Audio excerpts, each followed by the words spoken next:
Before I was 30, I already had 2 sleeves and leg tattoos, and never once thought I'd be a tattoo artist, never. But it came about, and I took it. I'm a big sports fanatic. I played soccer most of my life. I love dirt bikes, used to race a little bit. Mountain biking, anything outdoors. I'm not a big fisherman, but I do like to hunt.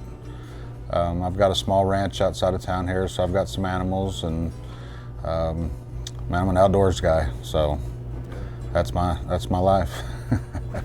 So I had to give it up, bought a side by side, and kind of went that route. So old man safe zone now. So window tinting, that's what I've done most of my life as a job until about 17 years ago. I got into this. But I've tinted my entire life, so I would still be doing it. And I was in Louisville doing paintless dent repair and window tinting. And another best friend of mine says, "Hey, you remember so-and-so?" And I said, "Yeah." And he goes, "He's tattooing down in Old Town now." And I'm like, "Really? That's crazy." He was a mechanic before, and I had no idea that he was a tattoo artist. So I go over there, reconnect with him, and he's like, "Hey man, this place is going under. The owner went to prison for something, and his kids are running it, and they're not paying the bills. Let's take this thing over." And I didn't know how to tattoo, and I was like, "Well, I don't really know what I'm doing, so it probably doesn't sound like a good idea."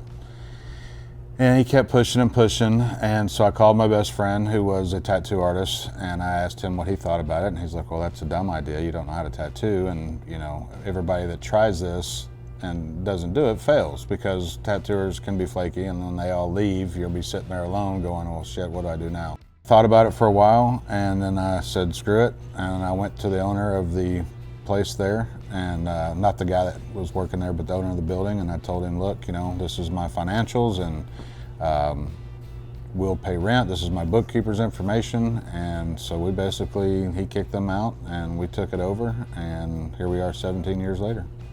The biggest obstacle was learning to draw. I didn't know how to draw.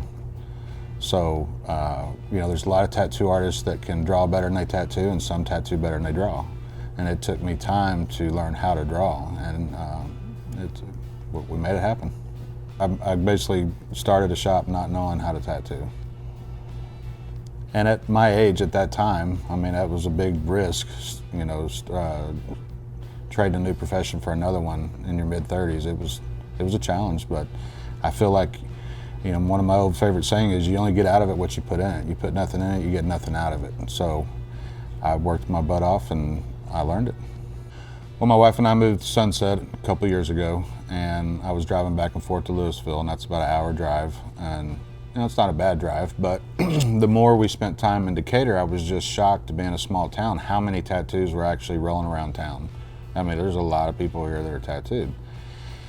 And so we kicked the idea around, and I did some research, and I saw that there was only one other shop here, and very seldom do you get to be the first or second business in a town that's actually thriving, because this place is really rocking. So it kind of made sense, and I'm an entrepreneur, and I like taking risks, and so I was like, well, the other shop's doing good, I've got enough people to rotate, and this is 15 minutes from the house versus an hour. So for me, it was a no-brainer. Sleeping at the new house, and still got a lot of stuff to move over. So when I was 18, my best friend was pretty heavily tattooed, and it was unheard of back, 1989, 1990. Most guys were either fresh out of prison or in a gang, and he was far from that. So we go to this tattoo shop, and I'm watching him get tattooed, and I just couldn't stand it. I was like, I got to get one. Well, for some reason back then, I guess we had to ask our girlfriends for permission. So I walked outside to the payphone, and I called my girlfriend, because we didn't have cell phones back then.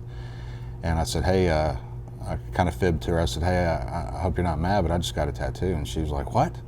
And I was like, yeah, I couldn't, I was with my buddy and I couldn't handle it, so I got one. And she's like, all right, whatever. So then I walked right back inside and I got my tattoo. And it was a Marilyn Monroe, because back then she was super popular. And, in the 90s, we all had pictures of Marilyn Monroe all over our house and stuff like that. So, and I got it here and it's covered now. It's no longer there, but that is my first real memory of being introduced to it.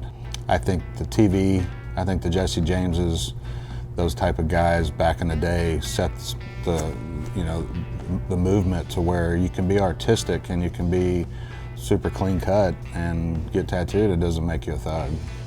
So nothing really surprises me anymore because it's everybody. And it really trips me out when someone's like, well, biblically I can't do it. And it's like, well, I tattooed more than 5 preachers, and I have a book of all of these tattoos that mean all these preachers and Christians that traveled many, many miles to prove their love for God and got a tattoo, and it shows the meaning of all of them. It's kind of cool. So it's been going on for a long time. We're living canvas in Decatur, Texas, and we're also in Lewisville, Texas. The address here is 605 North 287 Business, Suite 108.